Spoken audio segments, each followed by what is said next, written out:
A father buys his daughter a mysterious wooden box at a yard sale, but inside isn't a toy. It's an ancient demon that slowly begins to consume her from the inside out.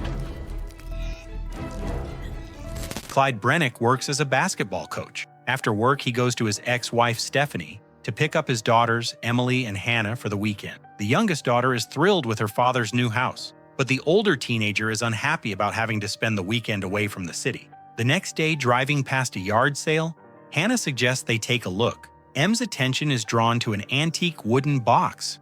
The father happily pays for everything the girls chose. At night, Em hears some whispering. The girl gets out of bed and goes to the box. She manages to figure out the tricky mechanism and opens it. At that moment, everything around her goes quiet. Inside, Em finds many interesting objects: rings, figurines, and other trinkets. Glad about her successful purchase once again, she closes the box and goes to sleep. In the morning, everyone wakes up to Hannah's screams. There is a bug in her bed. The father swats the winged guest, causing his youngest daughter's displeasure.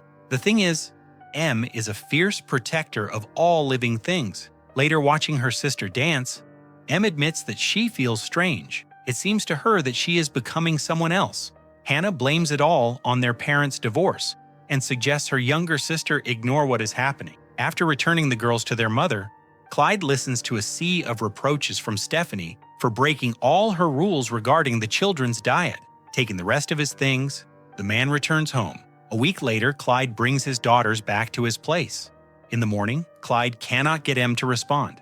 Entering her room, the man sees his daughter sitting in front of the open box, staring into it as if spellbound. He only manages to bring her back to reality by touching her. At breakfast, Clyde notices that Em is eating somewhat mechanically. She just shoves piece after piece into her mouth, not even swallowing the food. When he reaches out to her to ask what is wrong, the girl plunges her fork into her father's hand. She immediately snaps out of it and starts apologizing.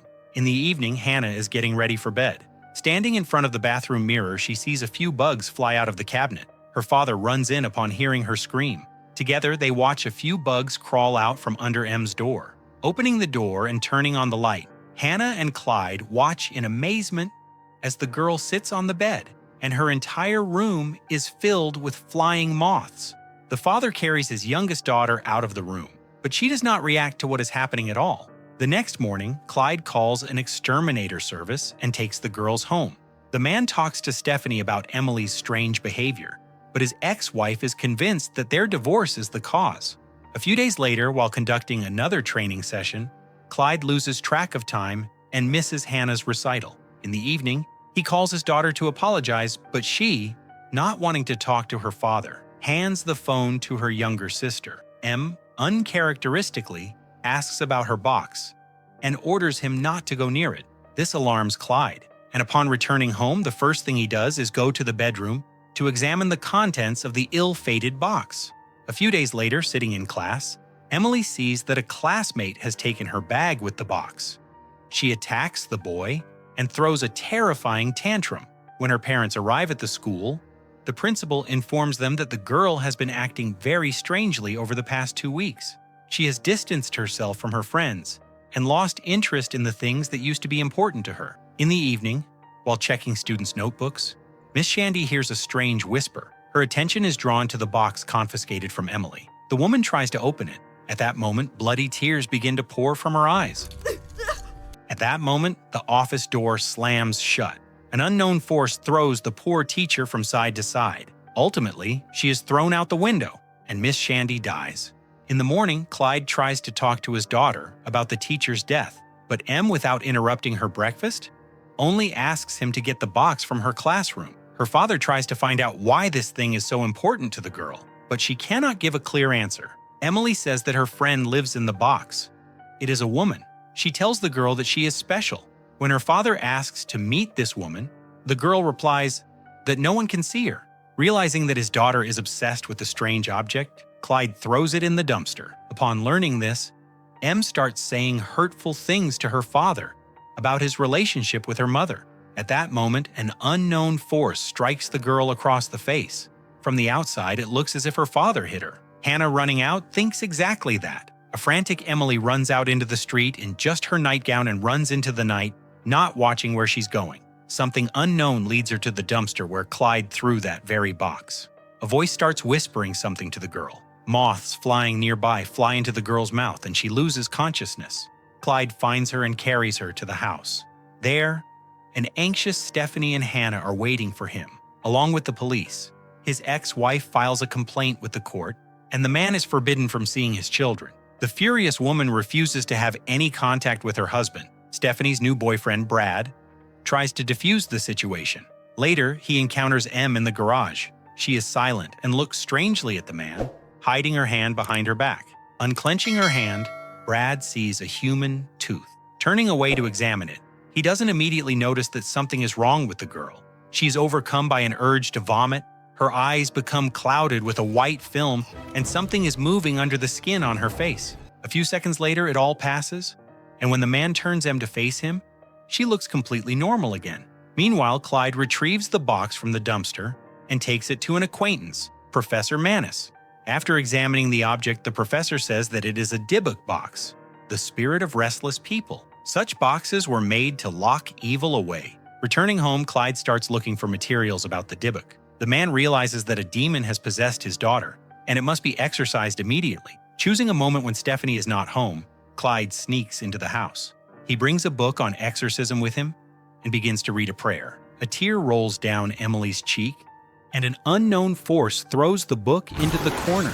The girl stares at the man without blinking. He talks to the demon and tries to understand what it wants from his daughter. Returning, Stephanie kicks her ex-husband out, threatening to call the police. Clyde travels to New York, taking the box with him. There, he seeks out Jewish exorcists. The old Rebbe asks to see the finding. Upon seeing it, he says that the dybbuk is looking for an innocent, pure soul. It comes out of the box in search of a suitable person and possesses them. The victim begins to hear voices and has a vision.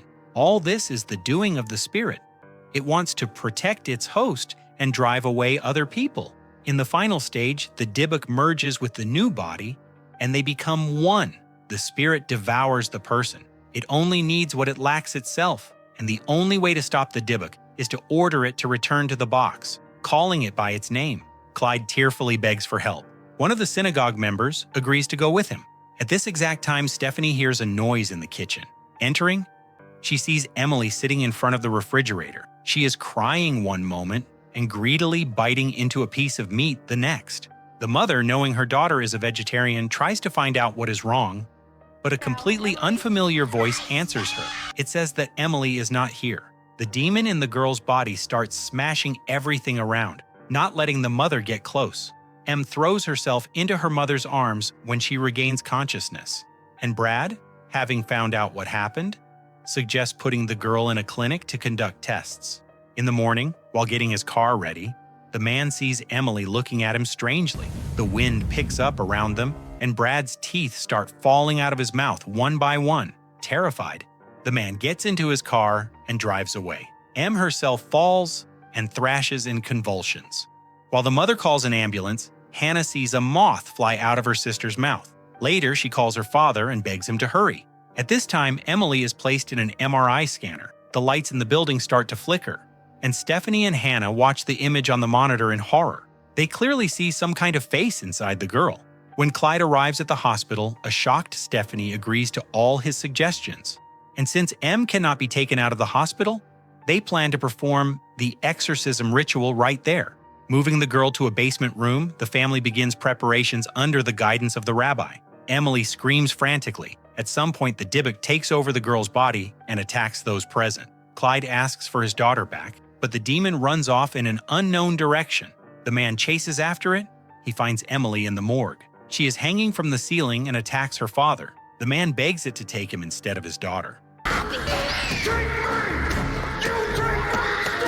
Everything goes quiet, and Clyde finds his daughter in the next room. Emily regains consciousness. She is very scared because she doesn't understand what is happening.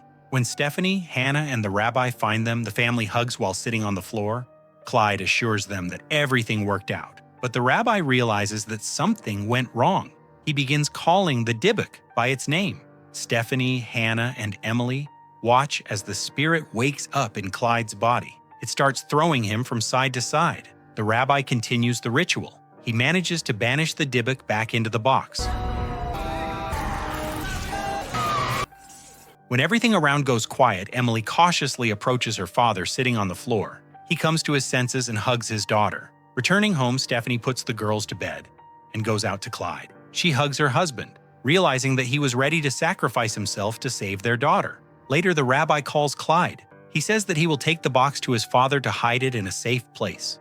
Right after their conversation, a truck crashes into the rabbi's car, and the box is thrown onto the road. And this means that the demon will find its next victim. And on this note, the movie ends.